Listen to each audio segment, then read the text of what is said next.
হুজুর, আমার 3টি প্রশ্ন। মৃত ব্যক্তির জন্য 4 দিন ও 40 দিন পর সমাজের সবাইকে দাওয়াত করে খাওয়ানোটা সওয়াবের কাজ কি? মৃত ব্যক্তির পাশে বসে কোরআন মাজিদ পড়া ও খতম দেওয়া কি সওয়াবের কাজ? আমরা যে কবরস্থানের পাশে গিয়ে বলি আসসালামু আলাইকুম হালাল কবর, এটা কি ঠিক কিনা? মৃত ব্যক্তির জন্য 4 দিন ও 40 দিন পর আপনারা যেটা করেন এটা বলে 40 কি বলে? সবাই একটা রমরমা ভাব নিয়ে খাইতে যায়, মনে হয় যে বিয়ের দাওয়াত খাইতে যাইতেছে, আছে না নাই? তো যে মরছে আপনি তার জন্য কাঁদবেন, দোয়াই না করবেন, এত খুশি কেন আপনাদের? আপনি খাওয়ান, খাওয়াতে দোষ নাই।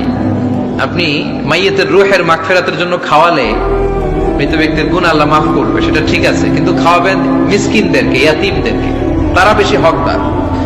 এখন দেখা যায় 40 মিসকিনদের জায়গা কম, এলাকার পয়সাওয়ালা লোকেরা এসে লাইনে বসে থাকে।